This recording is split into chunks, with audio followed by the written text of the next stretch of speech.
A u emisiji Ovo je Srbija vidjet ćete i ove teme. U Bajnobaštansku Raču stigla pomoć heroju sa Košara. Zašto su poskupeli privatni domovi za stare? Kako niske temperature utiču na hronične bolesnike? Na jagodinskim ulicama postavljene kućice za pse.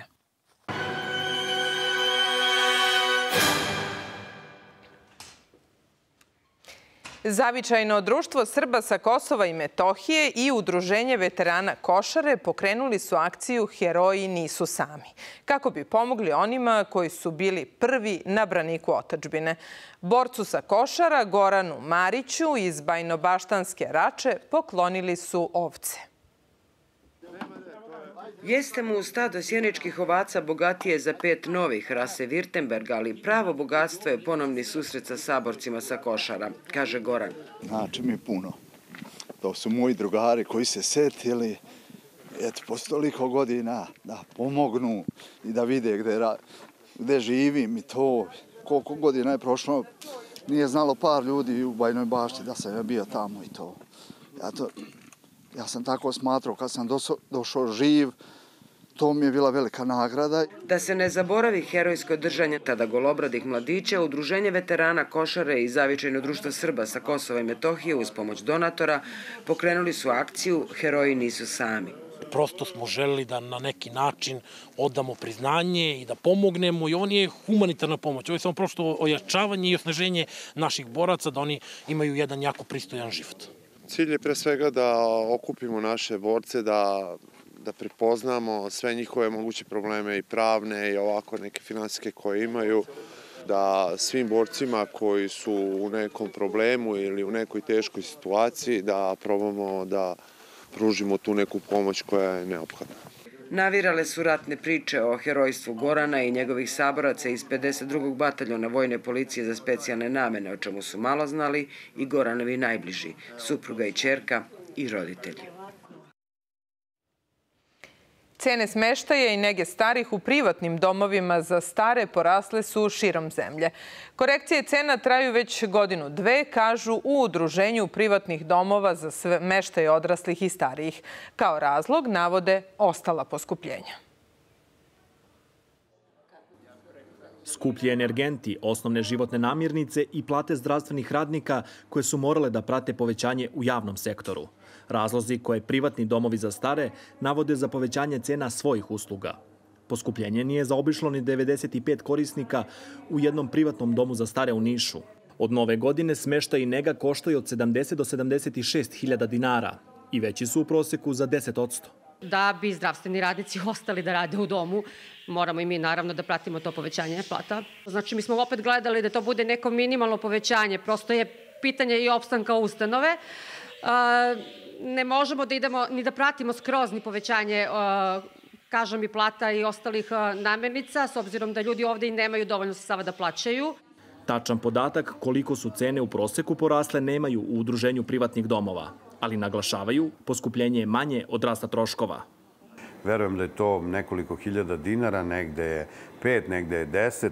Kažu da su mnoge stvari poskupile do 30%. Ako je dom podigao za 10, 15, 20, on opstaje. Naravno, ako je puno kapaciteta. Ako je u otvaranju, ako su kapaciteti na 30, 50, 60%, njihov budžet je nedovoljan. S druge strane, cene državnih domova za stare miruju od 2015. kada ih je resorno ministarstvo poslednji put odredilo za svaki dom pojedinačno. Za zavisnu kategoriju korisnika cena smeštaja je 30, kod nas u našoj ustanovi je 33.000 dinara. Za poluzavisnu je oko 26.000 dinara i za nezavisnu 25.000 dinara. Pitaju nas stalno da li će biti povećanja, mi kažemo da o tome odlučuje naše nadležno ministarstvo, da za sada nemamo takvih informacija. Ali u državnim domovima nema ni mesta za nove korisnike. Ima čak i lista čekanja za one koji bi u dom po značajno nižim cenama. A mogu da ih ponude jer, između ostalog, medicinske radnike plaća Fond za zdravstveno osiguranje. Među stanovnicima Centra za azil u Vranju su i Ukrajinke Ljudmila i Ilona koje su započele posao u tom gradu. Iznajmile su prostor, otvorile krojačku radnju prošle godine i stekle poverenje među mušterijama. Verujte u sebe, izgledajte sjajno. To poručuju i pokazuju svojim mušterijama. Šiju svečane haljine, venčanice, rade prepravke odeće. Ljudmila Mitko i Ilona Dvornik su pre pola godine otvorile krojačku radnju. Treba da dobiješ neki iskustvo i to je prvo. Da? Ti ne gledaš na nešto takve što... Ne može za čovjeka nešto bude teško što on neće. Da? Kad on hoće da nauči, da krene, nije tako. Kad ti svaki dan dolaziš i imaš i posao, imaš gde živeti i sa decom je sve u redu i ti ni za što tako ne plašiš se. 100% dobro. Put od Kijeva do Vranja nije bio lak. Napustile su domovinu zbog rata, u centar za azil došle marta prošle godine i tu su sa decom i roditeljima. Ilona je modna dizajnerka, Ljudmila marketing menadžerka. Dobro su prihvaćene u Vranju, stekle su prijatelje i počele da rade. Kad iz jednih ust predaju se u drugi usta, i, na primjer, puno ljudi koji nešto radili kod nas, dolazi cela porodica. Pravili i za muža neki prepravki, i za decu. I sad žene koji radili prepravki dolaze kod nas da šiju haljine. I ja mislim, to je najveća reklama za nas. Rade 6 dana u nedelji, to ih ispunjava. I njihova deca su se uklopila u sredinu. U centru za azil je porodična atmosfera. Uslovi je odlični kod nas i mnogo dobar odnos prema ljudi koji rade u centri. I sam centar mnogo dobar. Deca prihvaćene, čerka šetaється kod škole, a sin došao u vrtić na naše dete i tamo ima mnogo lepo. On svake утро hoće tuda iti. Priče perfektno na srpskomu i bilo tako čudno za mene kad перед Новою годиною on уже певал песні не українські, а певал саме сербski i zovу Deda Mraza srpsko. Imaju podršku Komesarijata za izbeglice i migracije, kao i udruženja koja pomažu izbeglicama. U nastavku emisije i ove priče. Kako niske temperature utiču na hronične bolesnike. Na jagodinskim ulicama postavljene kućice za pse.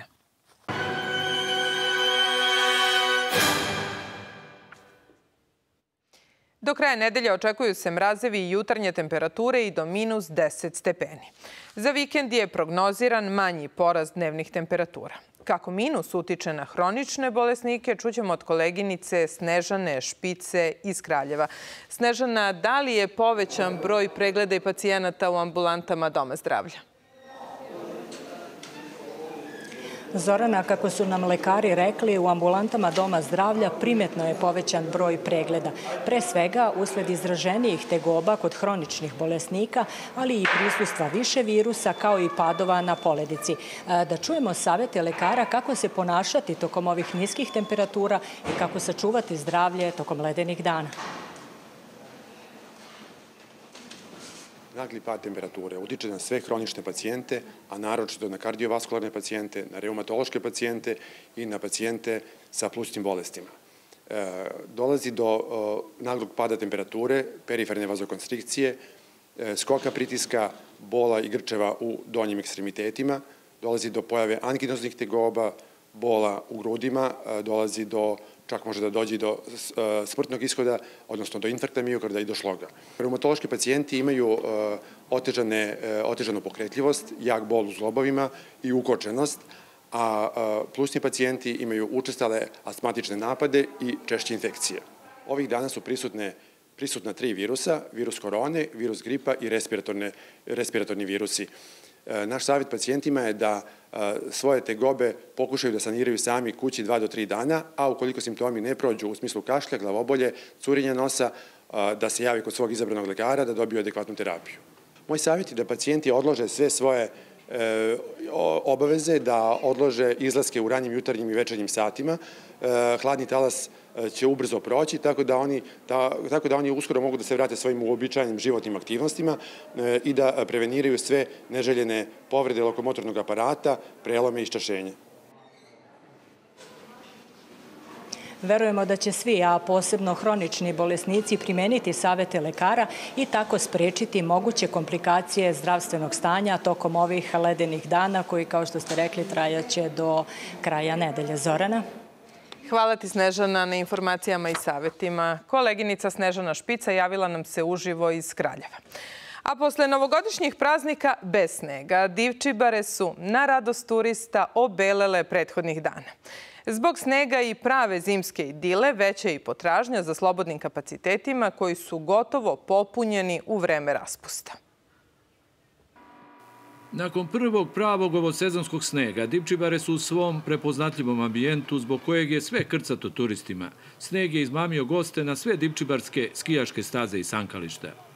Za ski školu je ovo dobro i za ove rekreativce, a na kraju i takvi ljudi su nam i ove godine i došli. Dolazimo iz Novog Sada, to jest iz Veternika.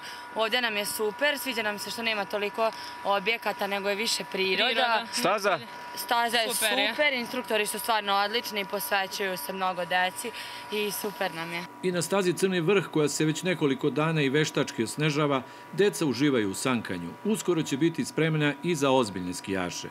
Mi se nadamo za koji dan da ćemo napraviti dovoljno snega da staza počne sa radom, a od danas je krenula sa radom ski škola i ski renta za početnike. Dakle, za decu ima prostora? Ima uvek, da. Sneg na Divčibarama donosi veće interesovanje gostiju za hotelski i apartmanski smeštaj. Nakon rasprodatih kapaciteta za novogodišnje praznike, trenutna popunjenost je oko 80% u sve veći broj rezervacija. Tu su kapaciteti praktično rasprodati. To je tako svake godine. A da ne kažem koliko nam znači to što ima snega. To je uvek veliki plus u svakom slučaju. Ono što bih također žela da napomenem da smo mi već otvorili sezonu, da kažem uslovno, sportskog turizma. Mi već trenutno na boravku imamo 2 velike sportske ekipe, tako da kažem, eto, ove godine je rano krenuo i taj sportski segment. Ovakva gužva na Divčibarama uobičajena u vreme raspusta, posebno kada ima snega. U najreprezentativnijem smeštaju očekuju solidnu popunjenost i do kraja zimske sezone. Sa 10 stepeni ispod nule, Loznica je jutros bila jedan od najhladnijih gradova u našoj zemlji. Ipak, hladnoća nije smetala ljubiteljima ekstremnih sportova koji su svoje kvadove provozali po snegom pokrivenoj planini Gučevo. Dok su zimska jutra za neke razlog da ne izlaze iz toplih domova, za ove momke temperatura od -10 je izazov više. Njihov motiv za boravak u prirodi razumljiviji ako se velika hladnoća zanemari, a u obzir uzmu doživljaj i prizor sa nekog od gučevskih vidikovaca. Imamo baš lepih vidikovaca ovdje na Gučevu, tako imamo pogled na ceo grad, možemo ovamo imati također pogled, vidi se veliki deo Bosne se vidi također, pogotovo sada kada je pao sneg, sve je zaista prelepo odavde. Trenutno sad je nastup 15-ak, ali ima nas u mnogo većem broju. Tu smo u principu svaki dan, organizujemo te vožnje, neko dođe prvi put pa ga mi malo učimo. U principu lepo, najvažnije je druženje. Šumske staze Gučeva, ali i susednih planina Boranje i Mačkovo kamena prilagođene su za profesionalce koji traže ekstremni doživljaj, ali i za one koji vole mirnu i sigurnu vožnju. Pogodno je Gučevo zato što imamo mnogo staza, tu nam se proširuje od Gučeva, možemo da idemo na Šarenu Bukvu, na Boranju, možemo ovamo na Brasinu da idemo, baš imamo dosta velikih staza i dugačkih staza i ekstremno dobrih staza. I leti, a naročito zimi po snegu i ledu, na ovim četvorotočkašima zagarantovan je visok nivo adrenalina. Kao i svaki drugi ekstremni sport, i ovaj sa sobom nosi brojne rizike, zato se vožnja preporučuje samo uz pratnju profesionalaca. 2 dana nas dele od dočeka nove godine po julijanskom kalendaru. Proveravali smo kakav je program pripremljen i gde će biti organizovanog dočeka na otvorenom. Grad na Moravi u susret novoj godini po julijanskom kalendaru i dalje je u svečanom ruhu. Čačani se pripremaju za doček, a ima i stranih turista. Muzika, ples i sve. U centru Irake, u centru grada. Proslavit ću Novu godinu sa prijateljima i to je to. U svakom slučaju, kao i sve ove praznike, želimo da provedemo u krugu naših najmilijih. Kao i ranijih godina, organizovan je doček na Gradskom trgu. Nastupit će Goran Bregović, a proslavu organizuju i ugostitelji. Iz turističke organizacije Čačka očekuju veliku posetu koncertu, a smeštajni kapaciteti su već popunjeni. Očekuje se više desetina hiljada ljudi, tako da mi smo zaista spremni i željno iščekujemo samo novogodišnje veče. Između ostalog, nama su hotelijeri preneli da su im kapaciteti zaista popunjeni, da ima tu organizovani grupa iz inostranstva, pre svega bugarskih turista koji tradicionalno dolaze za naše praznike, specijalno u Čačak i specijalno između ostalog i zbog velikog koncerta. Najavljene su također velike grupe iz ostalih gradova u regionu i pre svega iz Bosne i Hercegovine i Crne Gore. Južnije, u Nišu, tradicionalno se ova Nova godina dočekuje u Parku Svetog Save u organizaciji gradske opštine Medijana. Bitno nam je da baštinimo tradiciju i da i ove godine kao i prethodnih pozovem naše sugrađane da dođu u Park Svetog Save. Koncert Amadeus Benda počinje u 22:15, da ih pozovem da dođu u što većem broju, da ne donose pirotehniku. Na istoku, u gradu na Timoku, slušat će se rock muzika. Doček je organizovan na Trgu Oslobođenja. Te noći ćemo biti zajedno sa osvajačima. Zaista se radujemo tome jer grad Zaječar ima dugu tradiciju. Grad Zaječar je grad rock'n'rolla i to je naša gitarijada, je manifestacija koja donosi u ovaj grad jednu posebnu energiju i ja sam sigurna da će tako biti i ove srpske nove godine. Na otvorenom Julijanska Nova godina dočekat će se i u Surdulici, Kraljevu, kao i na Zlatiboru gde će biti i trubačke muzike.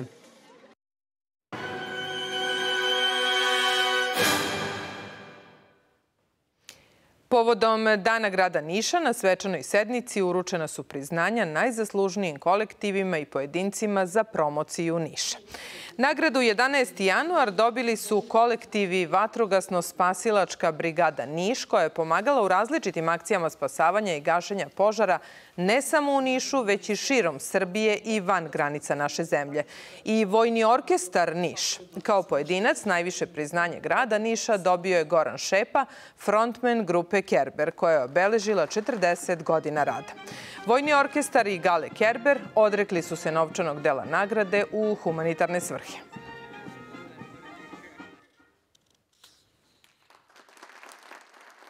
Vatrogasci spasioci koji su se opredelili da rade takav posao gde, spašavajući tuđe živote, vrlo često rizikuju i svoj život, su u 2023. godini 1546 puta izlazili na poziv građana i našim građanima pružali pomoć. Ova nagrada ne pripada samo generaciji muzičara koji su sada, da kažem, u Vojnom orkestru i meni kao njihovom načelniku, već je ova nagrada sigurno kroz prethodni rad, znači prethodnih muzičara, prethodnih načelnika našeg orkestra, sigurno je njihov rad ostavio veliki uticaj i veliki pečat. Počastvovan sam, ponosan sam, radostan sam. Posle toliko godina nešto me baš obradovalo. Pre svega sam radostan što to priznanje smatram da je priznanje nekim drugim vrednostima koje možda nisu toliko proširene u ovo naše vreme. Priznanje za doslednost, priznanje bendu. Mijat Mijatović, crtač i ilustrator, jedini je Gornjomilan Novčanin koji je učestvovao u izradi dugometražnog animiranog filma Princ Mora, što je prvo takvo ostvarenje domaće produkcije u poslednjih 15 godina. Na veliko platno Princ Mora stigao je pre nekoliko meseci. Dugometražni animirani film nastao je povodom veka od smrti Alberta I, princa od Monaka, čiji lik je u filmu nebrojeno puta nacrtao Mijat Mijatović. Bila mi je velika čast kad sam dobio poziv. Poslednji dugometražni animirani film koji je urađen u Srbiji sa srpskim crtačima, srpska produkcija, postprodukcija, bio je Tehnotajz Edit i ja 2009. godine. Sve ono što nije kompjuterska grafika bio je njegov zadatak. Kao deo tima talentovanih i iskusnih crtača, ilustratora i animatora, Mijatović je radio skoro 2 godine. U velikoj avanturi uz glavni crtao je likove u skoro svim scenama koje se vide u filmu.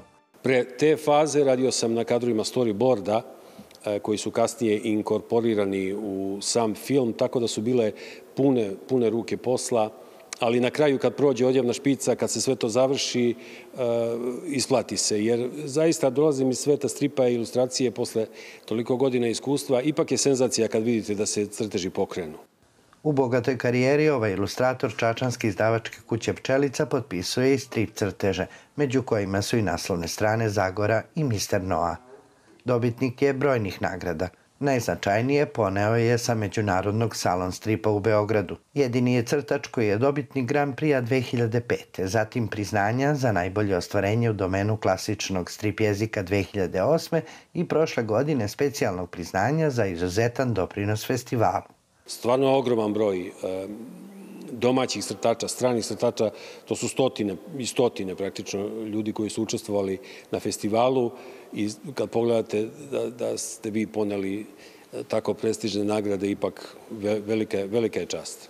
Dugometražni animirani film Princ mora već je izazvao veliko interesovanje publike, ali doneo je i ponude za nove crtačke poduhvate ovog Gornjimila Novčanina. I ovog januara Centar za stručno usavršavanje otvorio je vrata učenicima koji zimski raspust provode u Šapcu. Deo kreativnih radionica posvećen je japanskoj tradiciji jer je Fujimi duže od 4 decenije njegov bratski grad.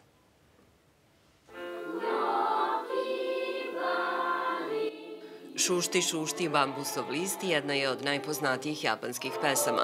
U Evropi je uspavanka, dok je u zemlji izlazećeg sunca važan deo Tanabata festivala, koji proslavlja susret dvoje mladih.